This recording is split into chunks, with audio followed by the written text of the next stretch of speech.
atsākam ar ģenerālu operāciju. Varbūt kādam ir kāds jautājums radies?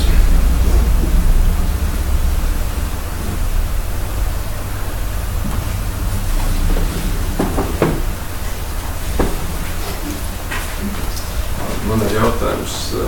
Man šķiet ļoti neizprotami, kā tas nākās, kad tie cilvēki, kuriem tā bagātība nāk šī dzīvē, viņi šī dzīvē neatstāja tādu devīgu cilvēku iespēju. Un tas ir nevienmēr, bet es kāpēc man lielākoties. Tad man ir ļoti grūti saprast, kāpēc, ja skaitās, ka mēs to savu prātu attīstam tur, vai neattīstam cauri mūžībām, tur, kāpēc tā ir, ka man liekas, ja viens ir devīgs, un tad viņš ir kā teorētiski palikt devīgāks, bet beigās tur nav, viņš nekas devīgais nav. So the question is about his impression about related to generosity. Also says that understanding that you can gain wealth being generous, but he says then seeing rather many rich people, he sees as the smallest part of them are generous in this life, and why it is so, because it seems like if you are developing yourself through lives, then if you are generous in one life, maybe you continue to be generous in the next life, and this generosity will rise. But the way it looks like that many people who are wealthy, who have been generous in previous lives, now have lost this ability, like that. Yeah, so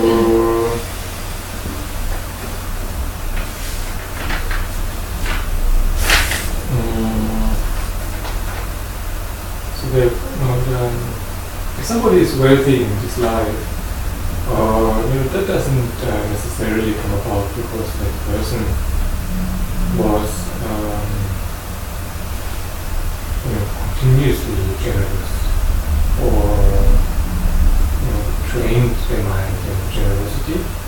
But so it's actually very useful because we can go on to the next point of the general characteristic of karma, where it's talking about the great increase of karma. I'll translate what you said. Tā īsa atbilde, kur tiks papildināt, bija tāda, ka cilvēks šajā dzīvē ir bagāts. Tas nenozīmē, ka viņš ilgstoši trenējies devībā, teiksim, tas ir bijis kaut kāds ilgstošs process. Bet viņš ir, ka automātiski no šī jautājuma var pāriet uz nākamo, ko viņš gribēja teikt. And it is also assuming that that person went just from one life, even if they're trained in generosity, in that life, so his point would be assuming that they went in one rebirth straight from their past life straight into this life. So that's also very unlikely because then most of the time people that was in rebirth are going to lower rooms. But even if they practice a little, some generosity, but then many people forget that the cause for higher rebirth, which is ethics. And then as we know, it's also, even if we practice ethics, there's also, the moment of death is, even if we practice individual ethics, so the moment of death is very crucial. So,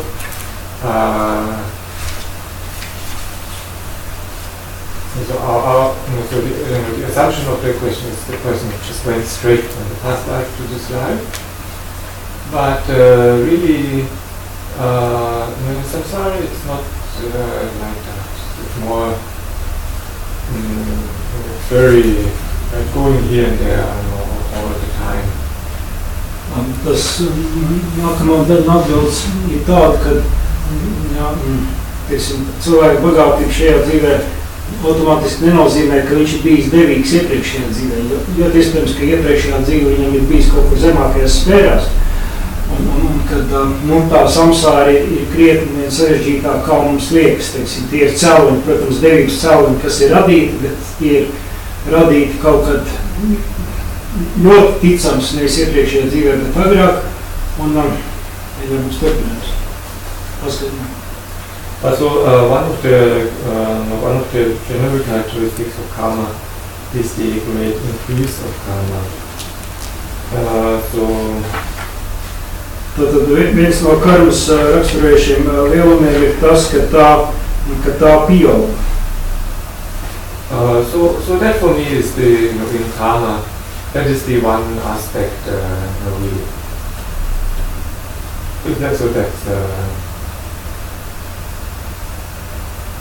That can, for example, answer this question. A person that practices generosity, but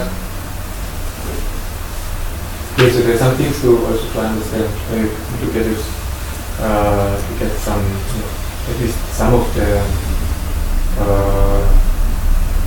characteristics. So it is very rare that we practice pure generosity. Ļoti reti ir tie gadījumi, kad mēs praktizējam patiešām tīru devību.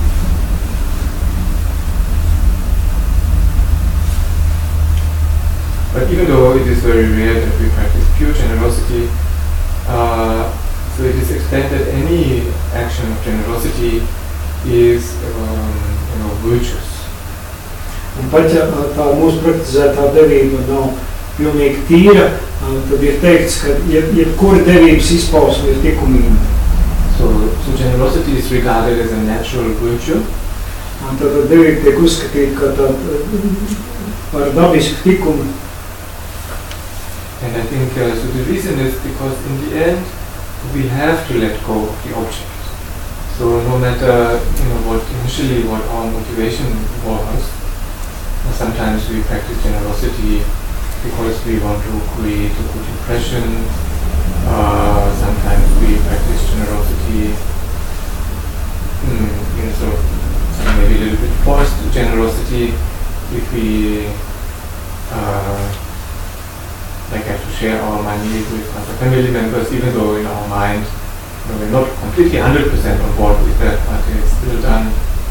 But so there are all kinds of generosity that are not necessarily totally pure, or we practice generosity, but we practice generosity with objects that we don't want to have anymore.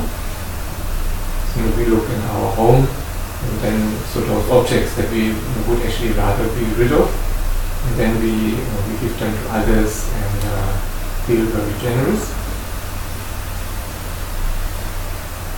Or we have a guest in our home, and so we have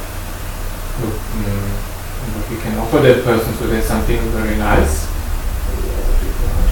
maybe some sweet, and then some sweet that's a little bit older already, and so then in our mind we sort of think, the very nice sweet, that I'm going to have tonight when I'm watching my favorite movie. So now I'm going to, they're a little bit older sweet, that's now I'm going to offer to my guest.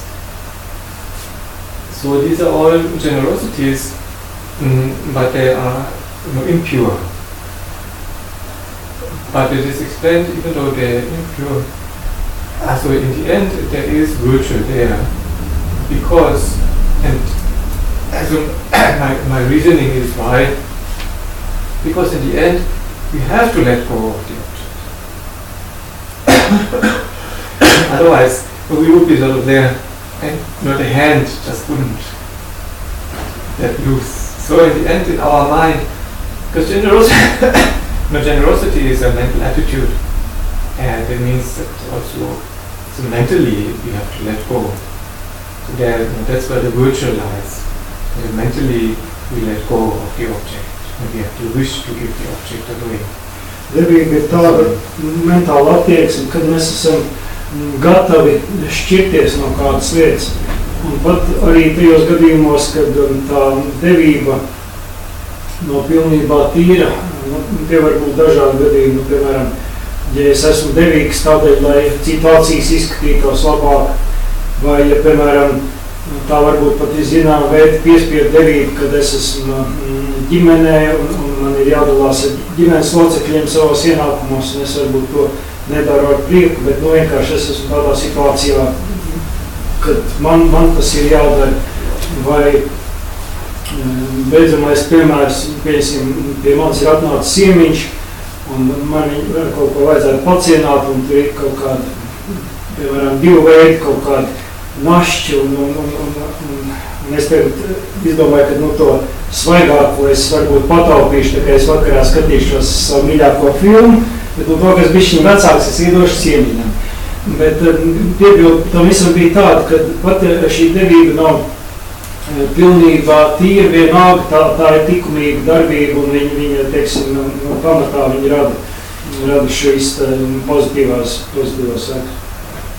So then that positive karma, such positive karma that can come only from one action of generosity, and that positive karma will increase. Un pozitīva karma var tikt radīt pat no vienas devīgas darbības, un tā var pieaugt.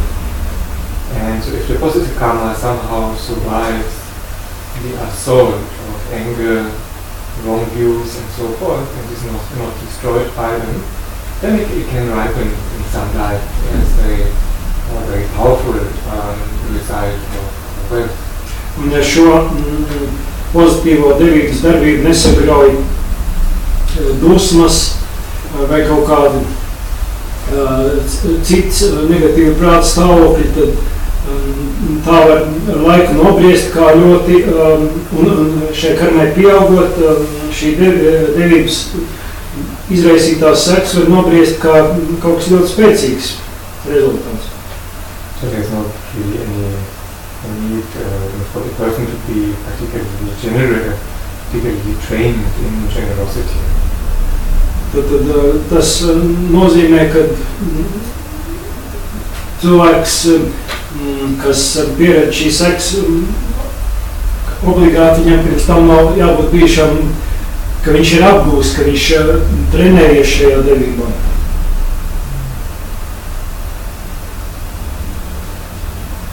So that's one reason how it can come about like an otherwise a person with maybe many harmful character traits, but they can still be wealthy. Tas, teiksim, viens iespējamais veids, kā to varētu izskaidrot, ka cilvēkam varbūt ir arī kādas vesela virkne, varbūt kāda negatīva rakstura iezīme, tai pašā laikā viņš ir bagāts.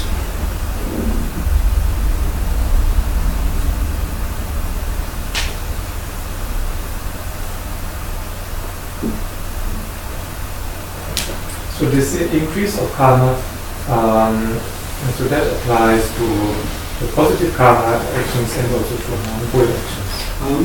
Karmas pieaugšana attiecas gan kā uz pozitīvām darbībām, tā arī uz negatīvām darbībām. I like it says in those two verses. On page 79. 79. lapus augšā.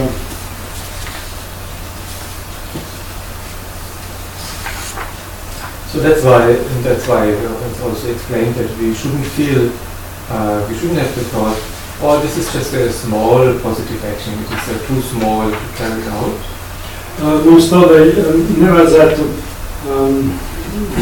domāt par kaut kādām pozitīvām darbībām, kad šī pozitīvā darbība var būt pārāk sīka un nenozīmīga, vai vispār vērts to veikt. Or have the feeling, oh, this was just a small negative action. I don't need to worry about that. Un arī pretēji, šī man veiktā negatīvā darbība ir tāda sīkā un nenozīmīga, man nav vairs par to sadrauties. So, like even the karma of killing an insect, if it is left unpurified, or then I don't remember now the exact amount of days that's mentioned in the liberation of the karma of one's hand. It's about 2 weeks, then it equals the karma of having killed a human being. Un šis te piemērs Es neatceros precīzi par to vienu skaitu, bet ja pat ja tu esi nogalinājis kādu insektu un neesi apmierījis šo karmu 2 nedēļu laikā, tad tā pielīdzinās karmai, kas ir radīta nogalināt cilvēku. So, for example, if we recite the short Vajrasattva mantra 28 times, then it is said it will. That doesn't. It's not the karma is not necessarily purified, but the increasing aspect of the karma is stopped.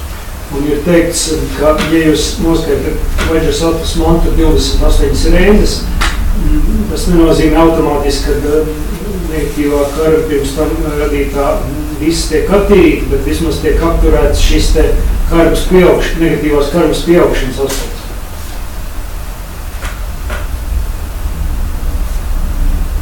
So then, as the next general characteristic we do not experience karma that we have not created. Nākamais aspekts, mēs nepiedzīvojam to karmu, ko mēs neesam radījuši. So that's very important for us. Tas priekš mums ir kaut kas ļoti būtisks. And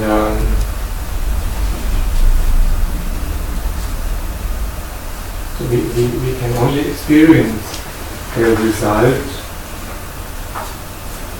We can only experience the karmic result of a karma that we ourselves have generated.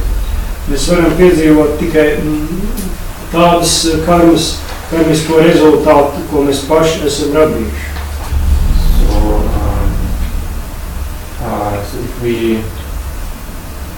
So we are the creator of our own happiness and suffering. Mēs paši esam gan savu ciešanu, gan savus laimes radītāji.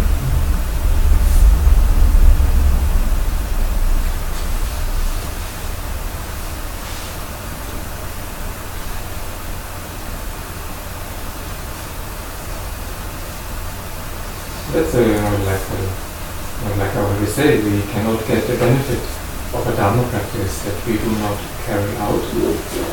Tāpat kā es jau vakar minēju, mēs nevaram iegūt labumu no kādas darbas prakses, kur mēs neesam veikuši.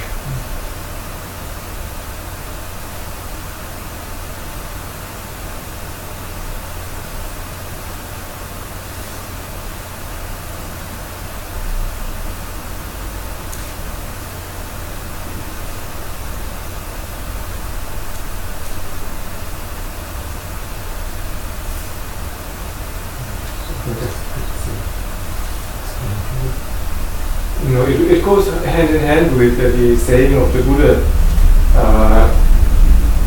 that so the holy beings, they cannot wash away the negative karma of sentient beings, with water and a brush.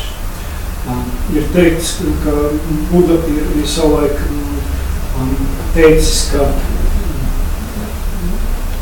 Buddhas nevar nomazgāt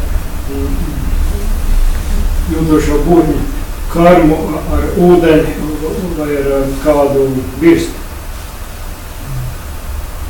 And so we have to take a responsibility for our own actions. Mums ir jāuzņemas atbildīgi pašiem par savām darbībām. That's why it's also very important that to ourselves we practice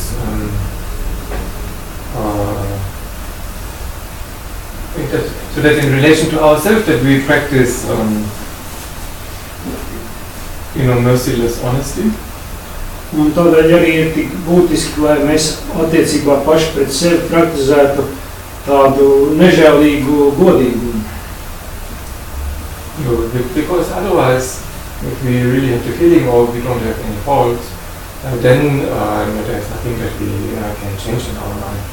Jo, ja mums pašiem par sevi ir priekšstats, kad man nav nekāda trūkuma, tad faktiski nav arī iespējas kaut ko savā prātā mainīt.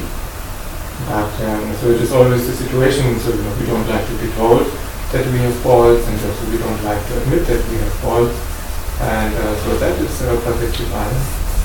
But that's completely irrelevant.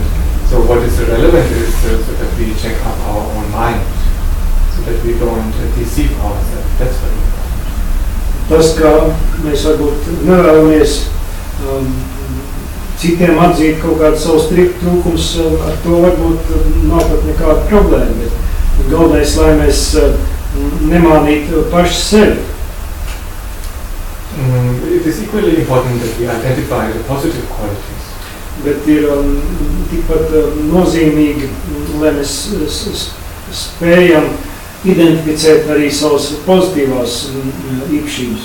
So it is essential that we identify our positive qualities, that we are aware of them.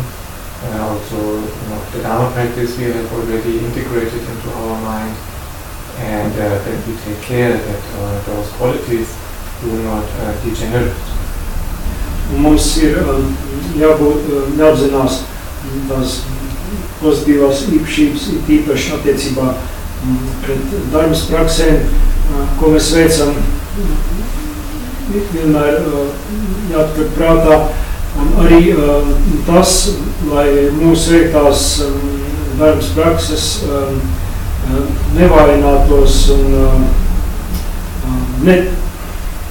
nedeģenerētos. And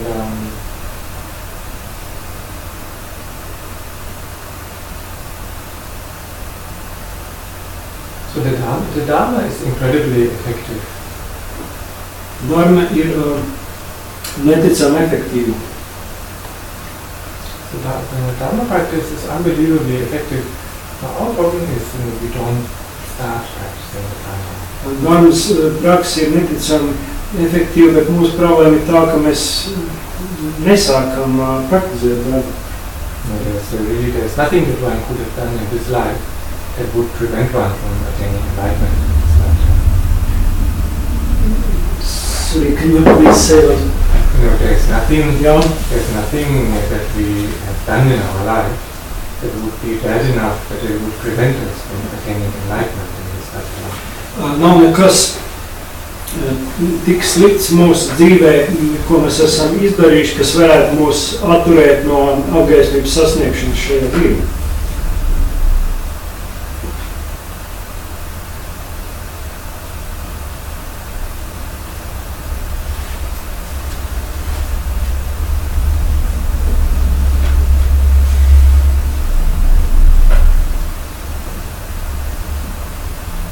But of course, it is more convenient for the self to say, "Oh, I'm a sinner with faults," and then sort of just laugh about it like people do. And it sort of looks very cool. It looks like the person that have accepted themselves and who they are. But in reality, it's just a trick of the mind, so it doesn't have to change. Nav nekas apsveicams. Mēs vienkārši sakam, jā, bet es esmu vienkārši grēcinieks, kam ir trūkumi, un domāt par to, ka tas ir kaut kas, ar ko var lepoties, bet patiesībā, lai gan sabiedrībā arī bieži vien tā notiek, bet faktiski to var nosaukt tikai par tādu mūsu prāta viltību vai triku.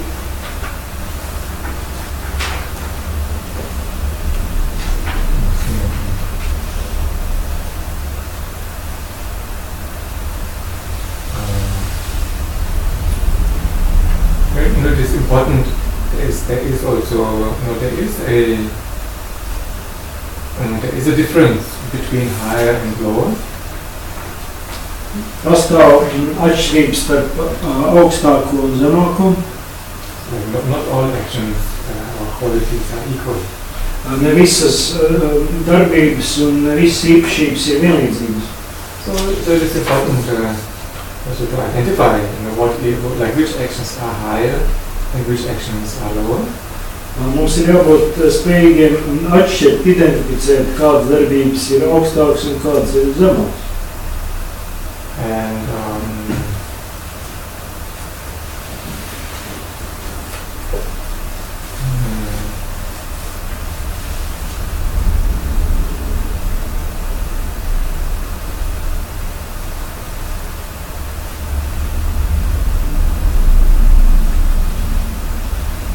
course, this identification, it brings with it responsibility. Bet, protams, ka šī spēja atšķirt un identificēt, ka tā kopā ar to nāk atbildība. Of course, then it brings with it responsibility that we abandon the lower actions and that we adopt the higher actions. Tā atbildība izpauž tādā veidā, ka mēs atsakamies no šīm zemākām darbībām un praktizējam šīs augstākās darbības.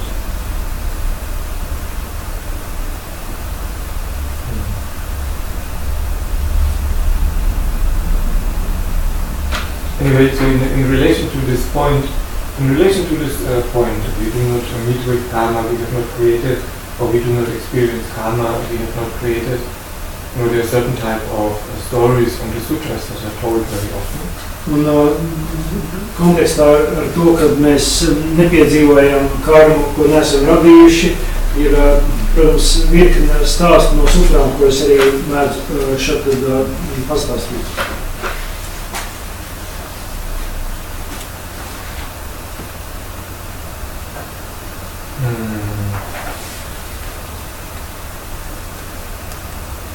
So to tell a corresponding story that is more contemporary. Es izstāstīšu kādu līdzīgu stāstu, kurš vairāk ir nāk no mūsdienām. I've told that story, but I'm sure I've told it here also. Iespējams, ka es to esmu stāstījis kaut kad agrāk arī šeit. So some of you may feel it's a repetition. Kādam no jums varbūt tas būs pazīstams. But some years ago, now it must be already, or maybe even 10 years. Anyway, so one plane, one of those large planes, that belonged to Yemen Airline. It was flying from Yemen to some island state close by. So it was flying there, and it was crashing over the ocean, so it was, it crashed into the ocean. Tad apmēram pirms 10 gadiem kāda lidmašīna, kur piederēja Jemenas aviolīnijām, lidoja no Jemenas uz kādu no netālu esošām salām un cieta katastrofu okeānā. And so, it's not a small thing, but one of those, like a 707 was in one. Un tā bija nevis kāda maza, bet kāda no šīm te lielajām pasažieru lidmašīnām, kur lidoja ļoti daudz cilvēku. So, those planes, they're not like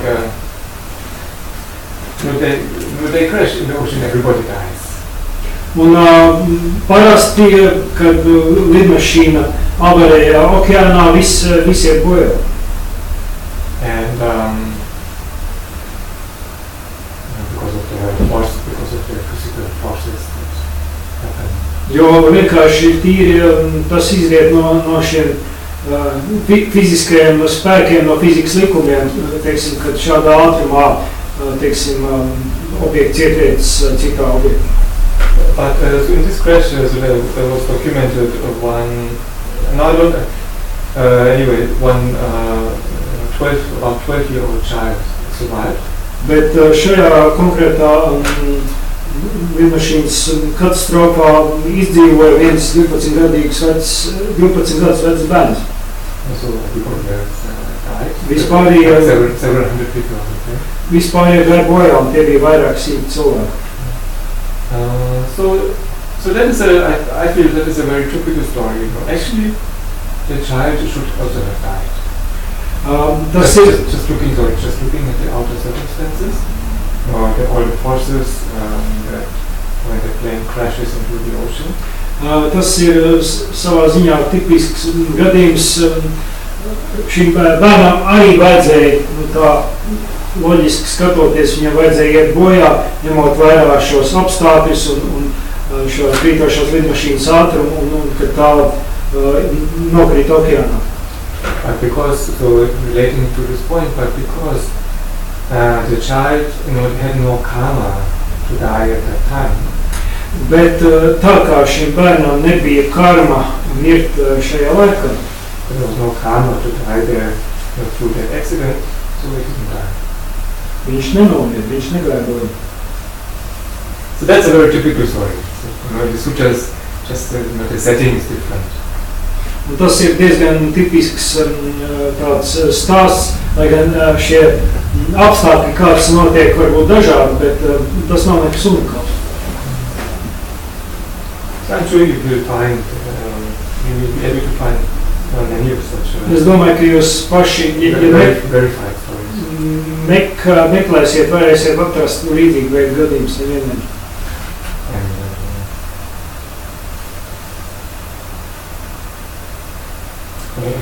In relation to karma, I don't know if this is helpful. I somehow found it helpful.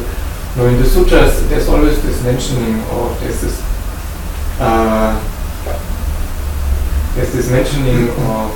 well, in the story it's a naga, out of the head of the naga there's a tree growing.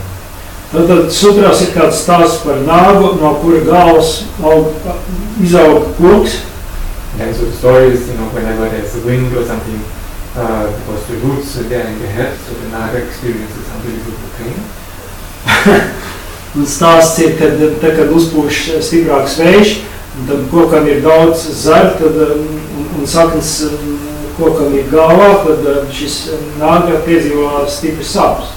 So that's listed also like he did in a past life, he created negative actions. I don't remember the details, I know it's a little bit weak on the details. Un arī tad tas skaidrojums ir, ka tas notiek tādēļ, kad iepriekšējā dzīvē vai iepriekšējās dzīvēs viņš ir veicis konkrētas negatīvas darbības. Es neatceros tūks specifiskas vērtības. So, like I myself, you can tell me many things and they are possible for me. For example, if you tell me there are things like clairvoyance, if you tell me there are people that can emanate emanations, that's I'm perfectly alright with. Ja jūs man stāstīsiet kaut kādus, teiksim, gadījumus par garšadzību vai kad par cilvēkiem, kuriem ir emanācijas, man nebūs problēmas to pieņemt. And trees growing out of heads and hairs also. Bet grūtāk ir noticēt tam, kad koks aug ārā no galvas. Really, this one I don't think that's not sure really. Par to es tā neesmu īsti pārliecināts, vai tas tiešām ir iespējams. But so recently I discovered, there are these tree people, they have this particular sickness where they actually look like trees coming out of their body. Un es pavisam nesen uzzināju, ka ir tāda slimība, kura izpaužas. Jūs sapratāt? Kad tā kā koks nāk no tiem augumā. Kad to cilvēku ķermenis sāk izskatīties tā kā koks. It looks like Totally. Izskatās kā koks. Totally. Sounds unbelievable. Yeah, for those somewhere you can find about this. It's possible to find photos somewhere on the internet. Oh yeah, videos because it's a medical phenomenon now. Tā ir tāda medicīniska kaita mūsdienās parādīsies. And they look, I don't know if anybody is familiar, they look like those trees, like the trees in the Lord of the Rings, the ants. I just need to come too much. Es vienkārši nesapratu.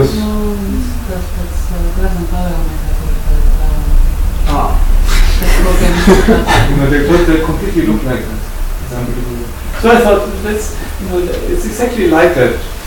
Once we start to look around ourselves, in our environment, in the world, there's so many, really, really weird things. So then, so for me, if I connect that with karma, or sometimes we read, about karma, and we think, how can that be? But then in the end,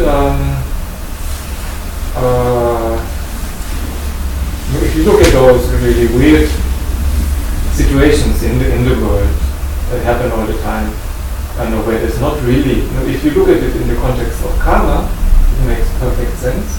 But if you take karma away, then it's really just very weird and unexplicable. Un pasaulē ir tik daudz jocīgu un dīvainu lietu, ja mēs ņemam karmu kā kaut ko reāli, tad principā mēs varam rast skaidrojumu šīm dīvainām lietām, bet ja mēs nepieņemam, ka tāda lieta kā karma pastāv, tad, principā, tad šīm lietām bieži vien nav nekāda izskaidrojuma. So if you look at the situations in the context of cause and effect over many lifetimes, then it makes sense. But if you look at the situation just as something that is unrelated to the past or the future, that just happens in this life, then it is inexplicable. Tad, ja mēs skatāmies uz lietām, uz būtnēm vairāku dzīvi kontekstā, tad arī kaut kāds dīvains lietas ir izskaidrojums. Bet ja mēs skatāmies, kad ir tikai šī te vienīgā dzīve, tad ir lietas, kas vienkārši nekādā veidā nav izskaidrojums.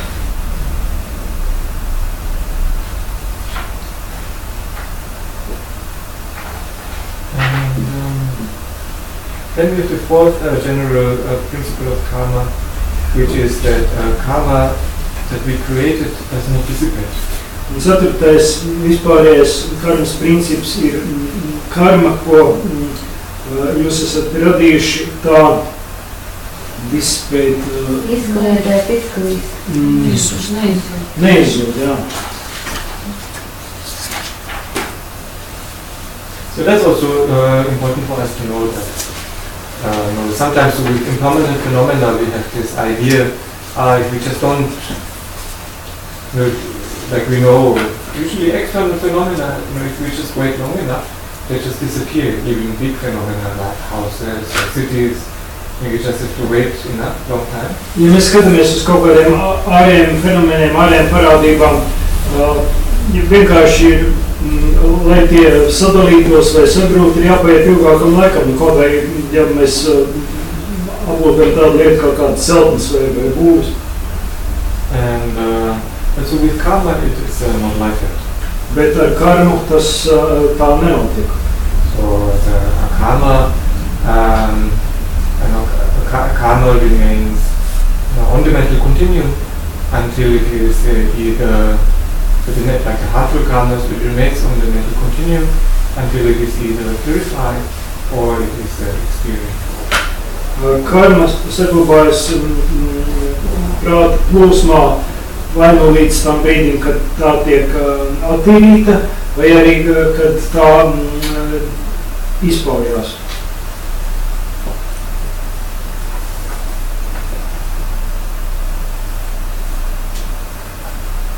So one story that is given here always is the story of the fly that has been washed around the stupa. Un vēl viens stāsts, kas tiek bieži pieminēts un citēts, ir par mušu, kur kaut kāda ūdens straume nesa apkārt stupai. Does everybody know what The question was, does anybody know what is stupa? No, the story. Vai kāds nav dzirdējis šo stāstu? Well, at the time of the Buddha, well, the story has many aspects, so it's maybe useful to tell. So,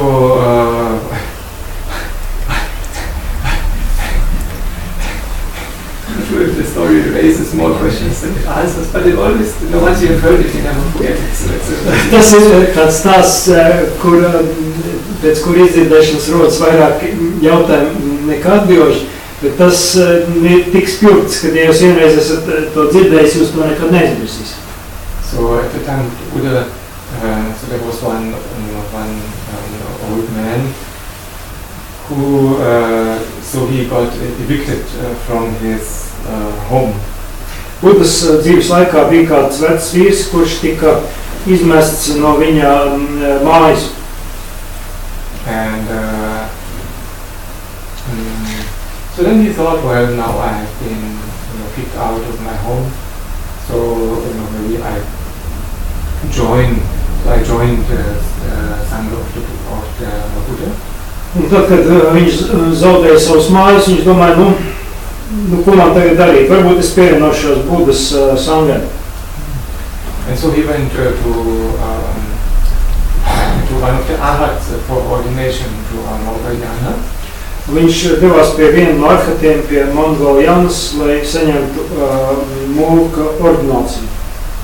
So Mongoljana, he was famous for his private house, and so he checked the mental continuum of the man to see whether there was any virtue in the person's continuum that could act as the basis for ordination. Mongoljana, tā kā viņam piemīt dažādas realizācijas un tostarp arī gaišacība, un viņš vienkārši vēlēs pārbaudīt, noskaidrot, vai šis cilvēks, vai viņa prāta plūsmā ir kāds pozitīvas darbības, kas varētu būt par pamatu, lai šī ordinācija par mūku varētu tikt veikt. So he told the old man, no, sorry, you cannot join the Buddha's Sangha. Un pēc tam, ka viņš bija veids šādu pārbauda garšadzības palīdzību, viņš teica, piedod, tu tomēr nevari pievienoties Budas sangai.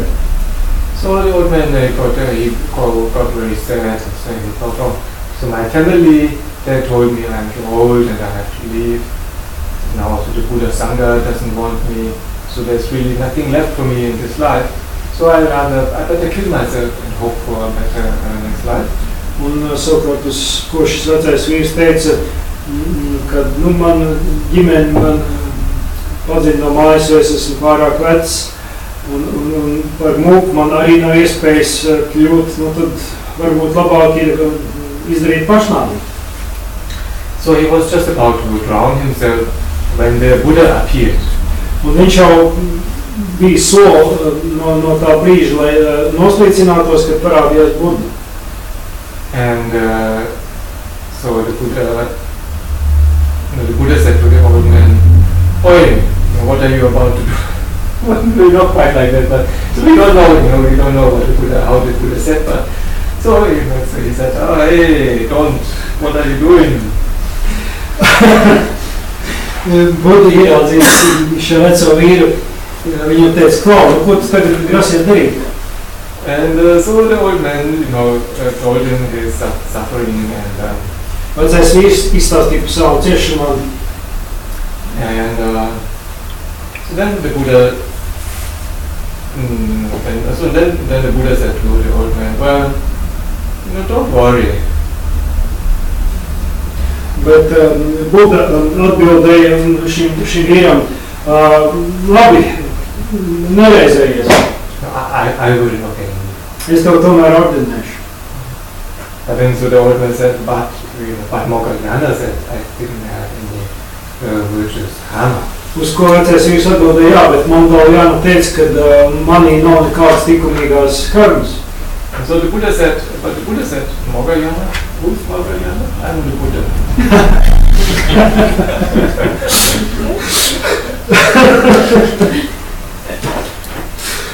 Uz ko teica, veciem vīram, Moggallana, kas tas tāds? Es esmu Buddha. Because only the Buddha is omniscient. Jo tikai Buddha piemīt viszinošs prāts. So the arhats, they have cleverness, but they can't see all the lifetimes. Arhatiem piemīt garšadzība, bet viņi nespēja saskatīt pilnīgi visas iepriekšējās dzīves. So only a Buddha can see all the lifetimes. Tikai Buddha var redzēt visas iepriekšējās dzīves. And so the Buddha said to the old man, you don't worry, I can see very clearly, long time ago, you were this fly. Un Buddha teica, tu nestraucies, es redzu ļoti skaidri, ka ļoti sen tu biji tā muša. And so, as flies do, so you were sort of sitting on the dry cow dung. Un tu, tāpat kā mušas to parasti dara, tu sēdēji uz sakautušiem govs mēsliem. And so it started to rain in the dry cow dung, it got sort of swept around the stupa. Un sākās stipras lietas, un sauso mēslu čupa vienkārši ar lietas ūdens traumu tā plūdu apkārt stupai. And so as you were hanging on for your life, clinging on to the cow dung, as it was swept around the stupa, so then you created some marriage. Un tajā laikā, kad šī savu mēslu čupu riņķoja apkārt stupai, un tu biji pie tās, kā muši bija uz tā pieķēries, tu radīji pozitīvas nopelnus. But hanging on for your life, I just added, so that's not a story. Es tur kaut ko pieliku no sevis, arī stāstot šo stāstu.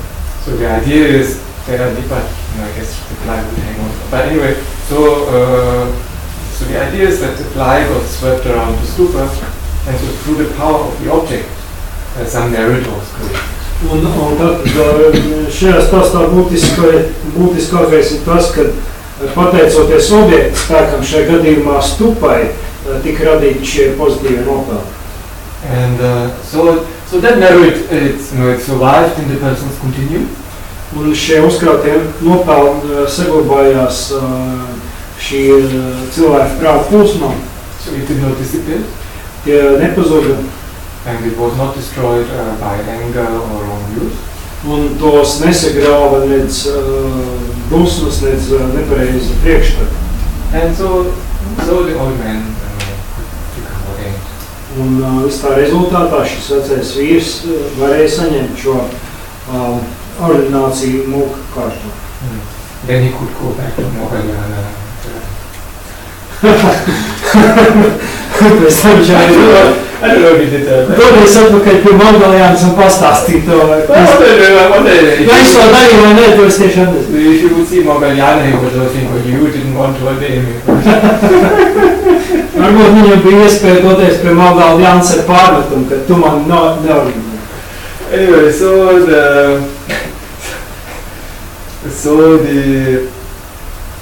the point is that this virtue, it survived all that time. So it did not go. That's many lives. Nu, tas būtiskākais ir, ka ļoti ilgā laika posmā, kas varēja būt daudzi eoni, šis pozitīvais rezultāts viņš neizsūd, viņš negāja bojā.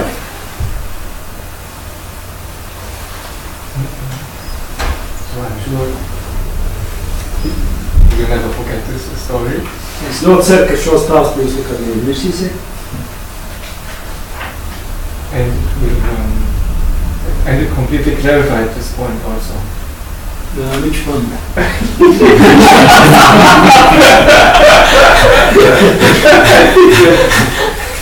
I think you are sort of stepping on my point.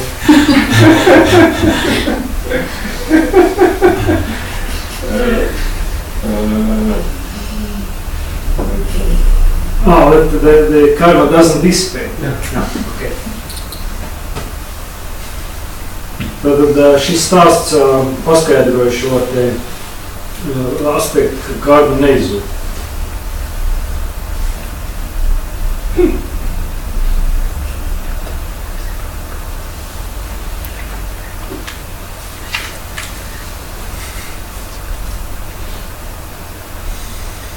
Okay, so then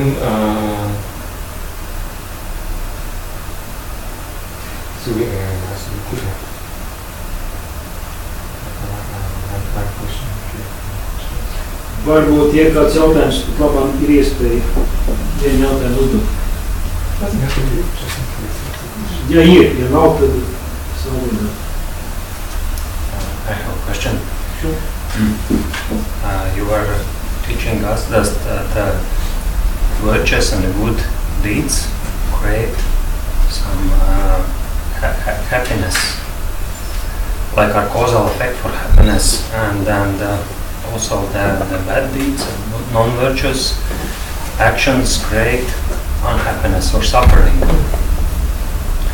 So could it be that this experience of pleasant and happy feelings or unpleasant and these unpleasant feelings like is a basis for dividing these initial causal effects in good and bad, Yeah, definitely. dependent on how we feel afterwards.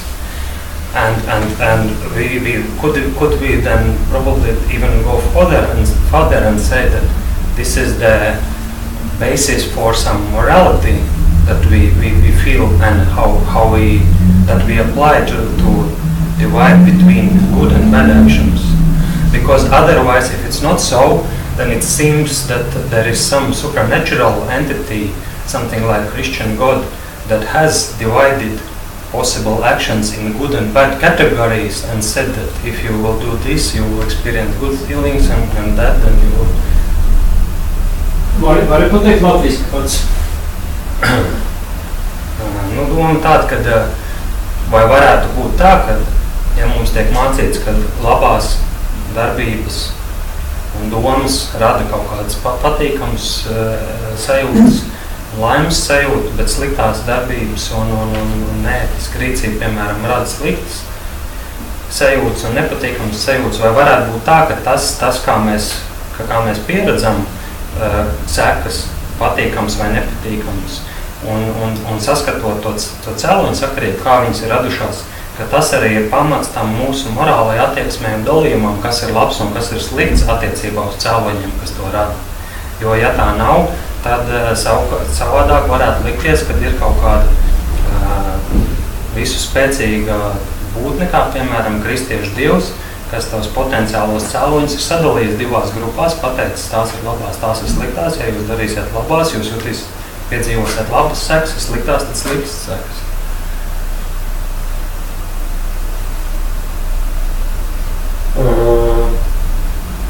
Well, so, in Buddhism it is cause and effect, so it is, cause and effect is a crime, so there's no cause and effect, you cannot decide.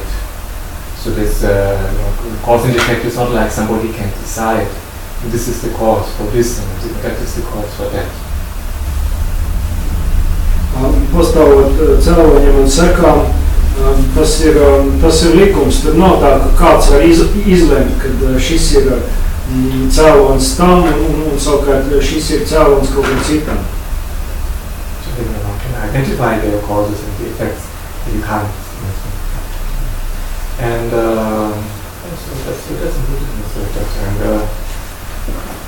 And normally what we experience as pleasant, we label good, and what we experience as unpleasant, we label bad. Parasti tas, ko mēs izjūtam kā patīkamu, mēs to marķējam kā labu, un to, ko izjūtam kā nepatīkamu, mēs marķējam kā sliktu. And so I think in accordance with this way of viewing them, so the karmas that produce suffering, they are labeled bad karmas, and then the karmas that produce happiness, they are labeled good karmas. Un tad arī karma, kur rada ciešanas, mēs apzīmējam kā sliktu karmu, un karma, kur rada laimes, apzīmējam kā labu karmu. And so then, based on cause and effect, then we also practice ethics and generosity and so forth. Un mēs ētiku un devību un citas pozitīvās lietas praktizējam, balstoties uz karmu.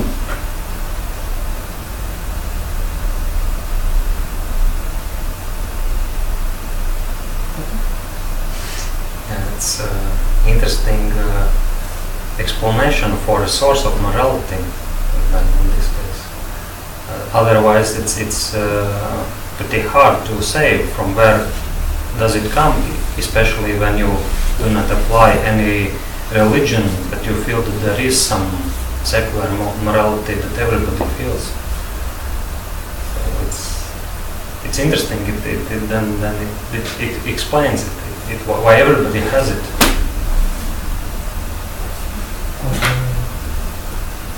Pasakot, tad būs vieglāk nekā man. Nē, vienkārši tas tāds papildus komentārs, kad tas varētu būt skaidrojums, kāpēc mums ir tāda sajūta par to, kas ir labs, kas ir slikts, kad teiksim, tas vienkārši, kad ja tā kaut kāda rīcība rada pēc tam labs un patīkams sajūtas, tas ir automātiski kaut kā, nezinu, kādā veidā mūsu prātā iekodēts, ka tā ir laba rīcība. ētiska, un tas, kas rada sliktas sekas, tas ir kā slikta rīcība.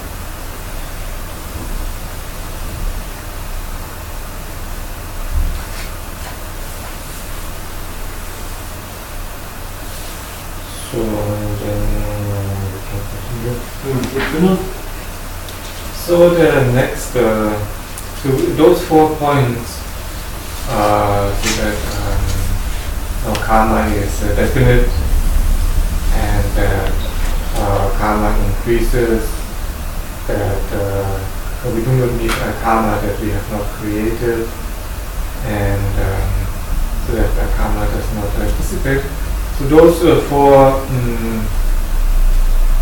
points, they are called general characteristics of karma because they apply equally to positive and harmful karma. Tātad šie 4 punkti par karmu, tātad pirmais, ka karma ir noteikti, otrais, ka karma pieaug, trešais, jūs nesastopaties ar karmu, kur neesat radījis, un karma, kur radīta, ir nepazūd.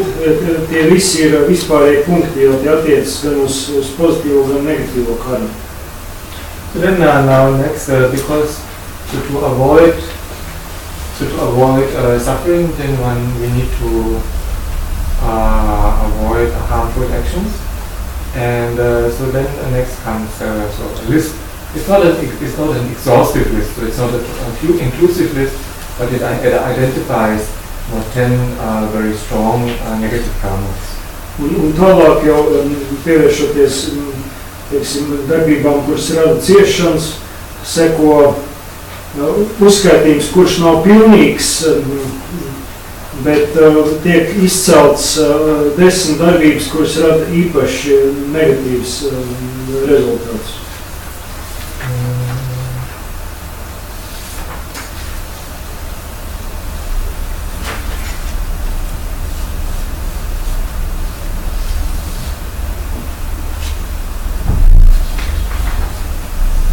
So maybe we can jump to the page 81. Varam pārliekt tagad uz 81. lapusi.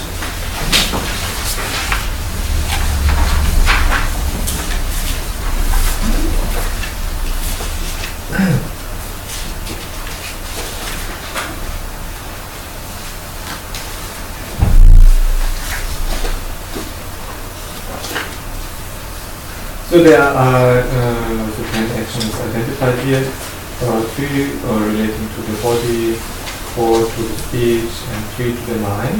Šeit ir šīs 10 nosauktās darbības. Pirmās 3 attiec uz ķermeni, nākamās 4 uz runu un 3 pēdējās uz prātu. And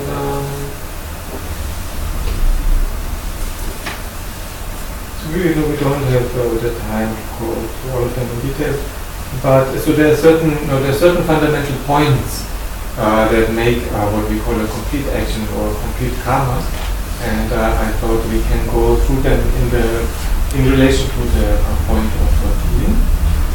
Mums pat labāk nav iespējas apskatīt katru no šīm 10 darbībām detalizēti, bet es gribētu paskaidrot, ko nozīmē pabeigt darbību, un to mēs varētu izdarīt uz nogalināšanas, izmantojot šo negatīvo darbību, kas ir nogalināšana. So guys, what is referred to, so for karma to be complete, there needs to be a basis. Tātad, lai karma būtu pabeigt, ir jābūt pamatam. Yeah, then there needs to be what is here listed as attitude. Tad ir jābūt faktoram, kas šeit ir nosaukts kā attieksme. Then there's the actual carrying out of the action, so the performance. Nākamais ir pati darbības izpildīšana, veikšana. And then there is what is referred to as the completion of the action. Un pēdējais, tas, kas tiek saukts par darbības pabeigšanu.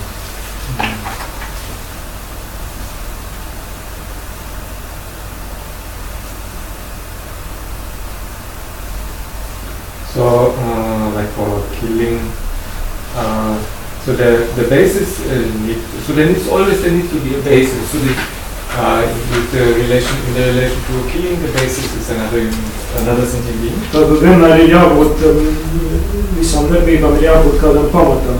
Nolūnāšanas pamats ir citi jūtoši būtni. So for example, for stealing, it needs to be something that belongs to somebody else. Piemēram, lai varētu notikt nozagšana, ir jābūt kaut kam, kādam objektam, kas pieder kādam citam.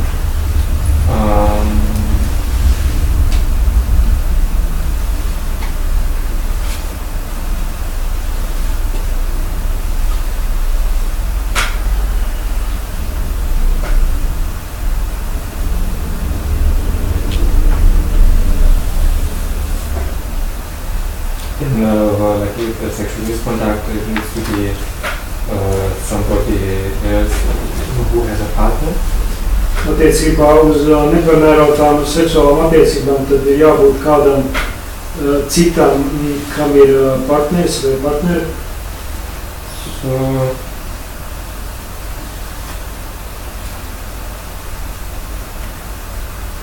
So then, what is referred to as the attitude. The attitude comprises. So to know this point is very important, very good. It answers many questions that always come up in relation to karma. Un zināt šos aspektus, šos 4 punktus ir ļoti svarīgi, jo tie kaut kādā mērā atbild uz jautājumiem, kuri ik pa laikam rodas saistībā ar karmu. And it also helps us it helps us in our practice of mindfulness, and it helps us to abstain from harmful actions, or how helps us to make harmful actions that we can't avoid carrying out less harmful. Un šie aspektu ņemšana vērā var mums palīdzēt praktizēt apzinātību, kā arī, ja mēs izdarām kādas negatīvas darbības, un mēs paturot prātā šos aspektus, lai mēs spētu tās ar laiku mazināt un ierobežot. So the attitude, so here it writes discrimination. I don't like that term, so I always use recognition.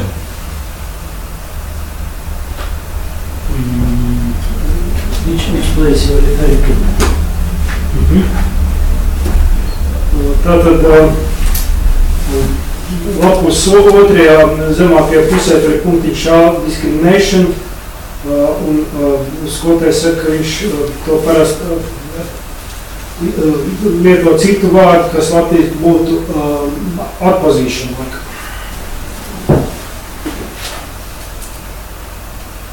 And so to be the complete action of killing, so we need to recognize that other sentient being is a sentient being.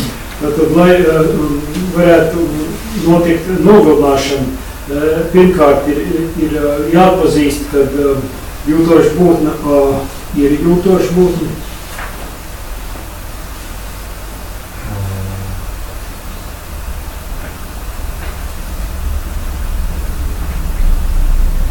For example, if it is actually a sentient being, but we don't recognize it as a sentient being, or we think it is just like some smudge on the wall or something, but that can happen sometimes. And then later on, just too late, we notice that it was some insect, that then there is not no complete karma. To var paskaidrot ar piemēru. Bijāsim, pārāk labākais no tā telpā, mums liekas, ka uz sienas ir kaut kāds, teiksim, traips, un mēs, teiksim, to mēģinām notīrīt, un pēc tam tikai konstatējam, ka tas ir kukainis. Līdz ar to šajā gadījumā tā nebūs, šī kukaina nogalināšana nebūs pabeigta darbība. Jo mēs nezinājām, ka tā ir jūtoša būtne. I'm just going to give another example. In the dream, so the dream, if we kill somebody in a dream, so that the dream human being, the dream person that we kill, so even though we sort of identify it as an actual human being, but because it is not a human being, so there is no complete karma of killing. Because there is it's not a sentient being at all, so there is no complete karma of killing.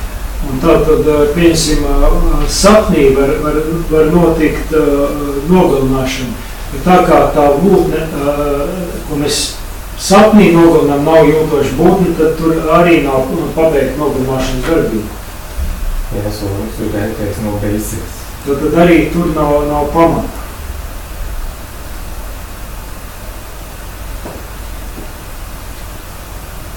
So, like in the third, if you recognize what is not a sentient being as not a sentient being, so for example, if in a dream we are aware, oh, this is only a dream person and not a real person, so if I kill this person, I'm not actually harming anybody. So then that would be an example, like recognizing what is not a sentient being as not a sentient being.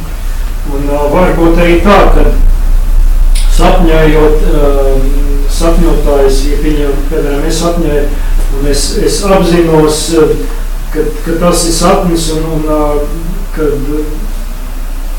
tā nav jūtoša būt, un kad es kaut ko viņai izdarīšu, tad es faktiski,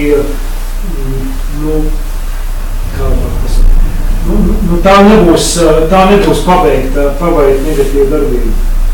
Right, sometimes in a dream, maybe we are chased by dark sort of beings, and so actually to kill these in a dream, we can be liberating for the mind. But so in a dream, it can happen for people, especially if it's a recurring dream. So that after some time, the person becomes aware. They don't know, oh, this is just happening in a dream. And then they can think to themselves, oh, these are actually not actually any living beings. So if I kill them now, there's no negative karma created. And actually it is sort of like killing one's own afflictions. Vēl ir tāda iespēja, ka sapnī mūs vajā kaut kādas tumšas būtnes, un mēs sapnī tās nogalinām. Un ja tāds sapnis atkārtojās atkal un atkal, tad var pienākt tās brīdis, kad tas sapņotājs viņš saprot, ka tas ir sapnis. Un principā tādā sapņu situācijā tā nebūs, to nevar nosaukt par kādu negatīvu darbību, jo to varētu salīdzināt kā afflictions, kā mēs tūkojam spēļu. Jā, kad, teiksim, tas var būt arī veids, kā mēs nogalinām, jeb iznīcinām traucējušās emocijas. Jā. And then there is the recognition of what is not a sentient being as a sentient being. Tad vēl pastāv iespēja būtne, kas nav jūtoša būtne, uzlūkot kā jūtoša būtne. So, for example, in case we want to kill somebody, piemēram, mēs kādu gribam nogalināt. And they know about it and they put some kind of puppet into the bed. Un tas, kur mēs gribam nogalināt, viņš to kaut kādā veidā ir uzzinājis, un viņš nevis pats atguļās gultā, bet ieliek tajā gultā kādu, teiksim, tur lelli cilvēku izmēru. And then so we come into the room and we start thinking, we think, oh, that is the actual person when we start. Un mēs ienākam šajā istabā, un mums šķiet, ka tur guļ tas cilvēks, kad mēs gribējām nogalināt. Mēs ieduram viņā ar dunci. So then, even though there is the intent of killing, etc., but because there is no basis, so there is no complete action of killing. Un lai gan šajā situācijā ir bijis šis nodoms nogalināt, bet tā kā nav šī pamata, tur nav šī jūtošā būtne, tad nevar teikt, ka tā būtu pabeigta nogalināšanas darba.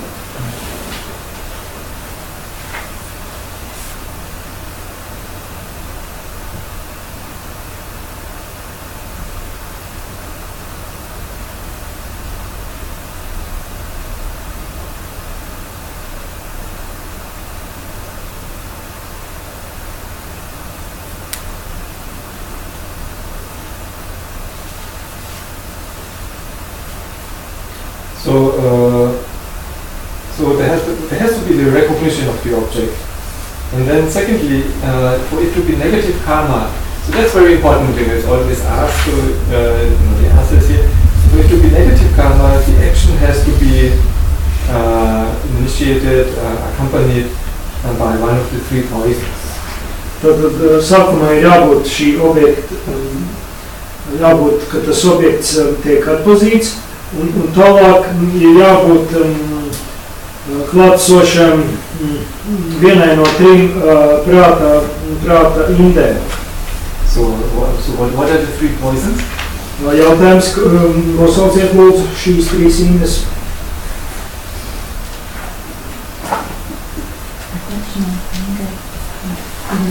Attachment, anger, and Tātad pieķeršanās, dusmas un neziņa.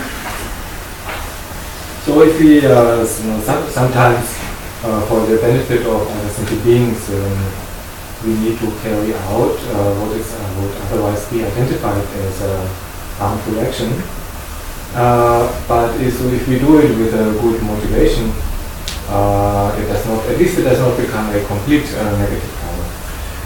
Reizēm ir situācijas, ka mums ir attiecībā pret kādu citu cilvēku ir jāveic tas, ko varētu nosaukt par tādu negatīvu vai kaitējušu darbnīcu, bet ja mēs to darām ar pozitīvu motivāciju, tad tas rezultāts varbūt nemaz nebūs tik negatīvs.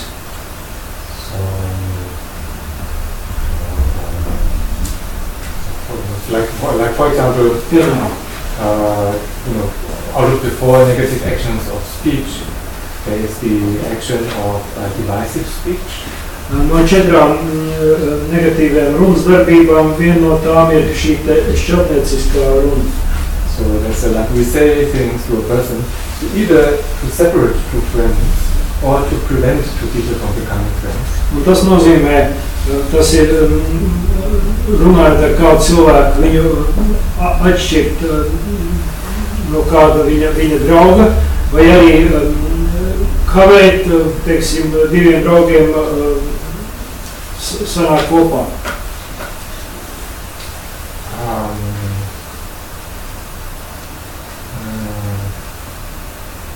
But in general, we should not. We should avoid such speech.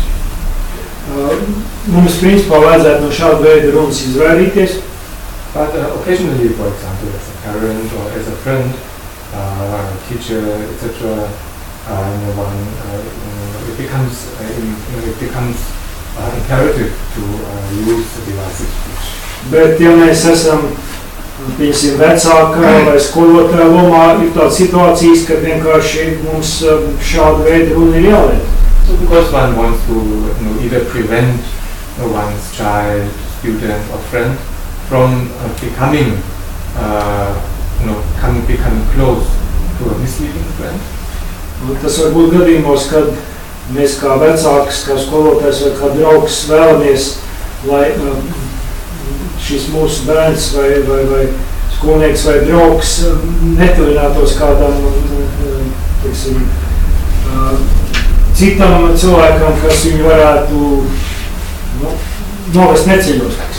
So if we can see, this person will have a harmful influence on our friend or on our child or on our student, and then it is with compassion. So then it's not attachment, anger, or ignorance, but then the accompanying emotion will be, for example, love and compassion and concern, and then with that motivation, then we will engage into divisive speech. Un ja mēs redzam, ka pastāv šāda iespēja, ka šis mūsu bērns vai skolnieks vai draugs nonāk kāda cita cilvēka negatīvā iespējā, mēs varam lietot tas, ko sauc par šķeltniecisko runu, bet nevis ar kaut kādu dusmu vai kā cits negatīvas emocijas, emocijā bāzēta attieksme, bet ar attieksmi, kur ir nāk no, kurā ir mīlestība un līdzjūtība.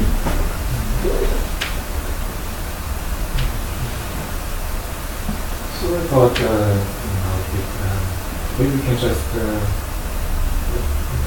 briefly, in a relaxed way, maybe just dedicate and then have dedicate for a few minutes and then have a break for half an hour. Tad mēs būtu labi uztaisīt pauzīti, bet pirms šīs pauzītes, ja mēs veiktu īsu veltījumu, tas arī būtu ļoti labi. Now, or 45 minutes.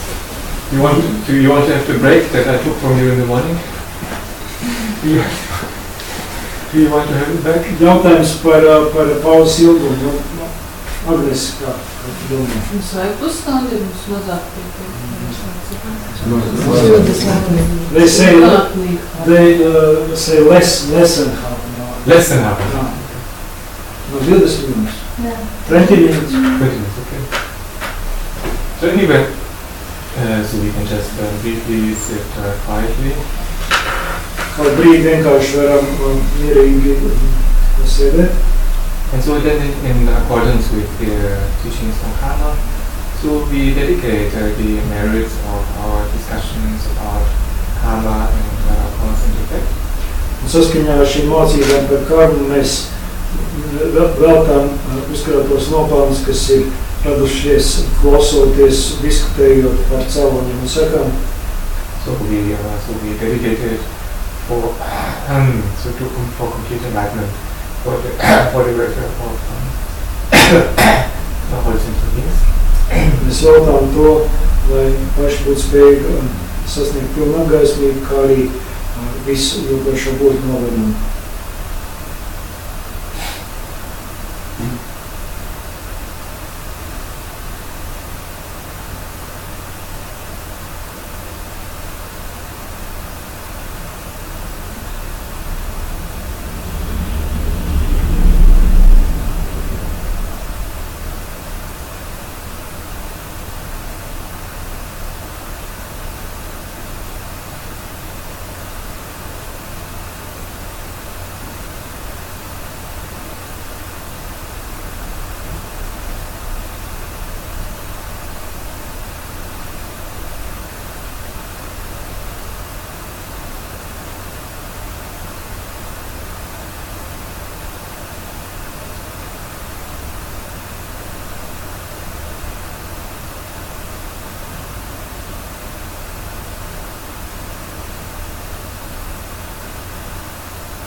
Jūs no tevi atgriežamies un turpinām.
Ja apzināti rīcība, tās pozitīvās sekas noteikti ir lielākas, vismaz es tā saprotu.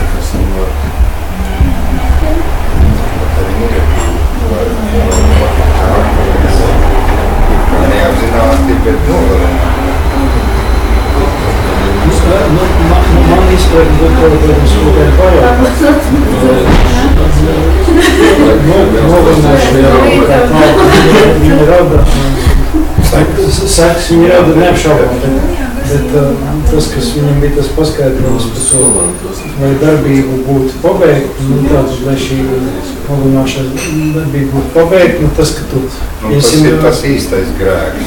Bet tu reāli apzinies, ka tu nogalināji dzīvi būtu, tas pirmais, ka tu domā, ka tas ir pleķis uz sienas un vienkārši viņi notīk un izrādīs, ka tas ir kukainis. Vai nu es Un tad viņa nav... sits ar pa pleksu refleksiju, vai... Nu jā, nu līdz ar to tā darbība it kā nav pabeigta un tās... Tas ir tādas, kas tas ir. Es nedroši, manuprāt, sekas ir šākākā, bet viņas ir mazāk negatīvas nekā, ja tu apzināties, ja tu nekļūties, pareizi izšķīt. Lūk, šo cilvēku es gribu nogalināt un es viņu arī nogulinu, nevis kā tas, ko viņš minēja par to Leoni. Es domāju, tas mans ienaidnieks, es viņu tā kā man bija šī negatīva motivācija, bet tā kā tas nebija cilvēki tik Leoni, bet to prātā, protams, kaut kāds negatīvs seks no tā būs, bet viņas, tas nav tas rezultāts, kā ir tiešām reāli cilvēki.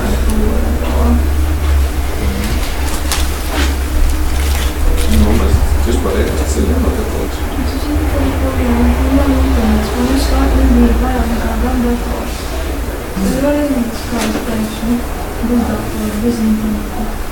Просто включаю dienas. Četras nedēļā, pirmdienā, otrdienā, trešdienā, pirmdienā ir futbola brāļi, meši traumi, traumas,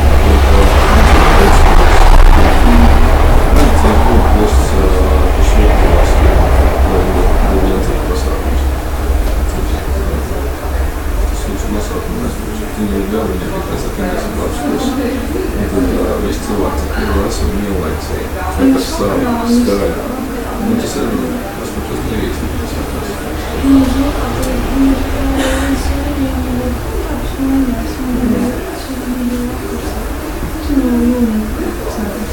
Nu, jaunība tā būs tur, kad cilvēks un brālis brās projām, viņš pazinās varētu veikt. Viņš veikt ir galās, Līdz runājam, tad ir 4 dienas, to tad dienās ir problēma pārvēd laimē. Tad palasām, tad diskusija, praktiski diskusija, vairāk jautājumu atbildes, kas tiek tēmas,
Jā, nu tas tā, jā.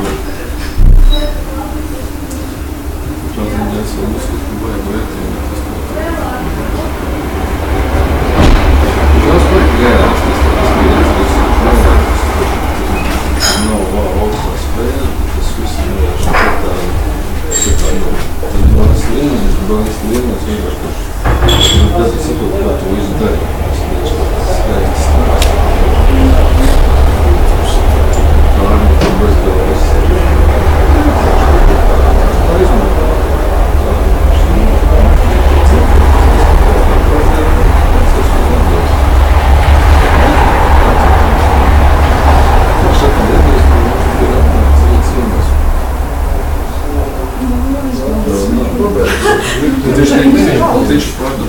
Es aizmirstu, ka viņš ir nolūks, tomēr daudz.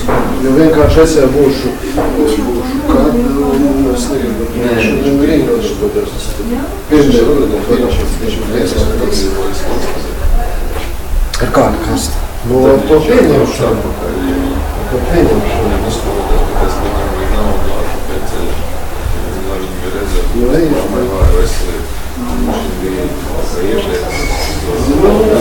Nu, man ir līdz 6, es aizbaigas to, ka iznāca tā ātrāk. Bet tad, ja pēc viņam mitināties, tad ir beigās tomēr es izdomāts.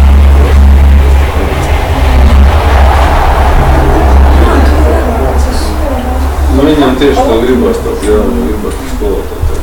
Nu jā, bet jāsazvanās ar to pašu dāmu. Tad nosaka.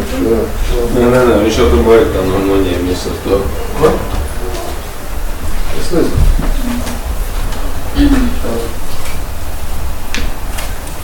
Nu jā, viņš man atsūtīja, ka zinu.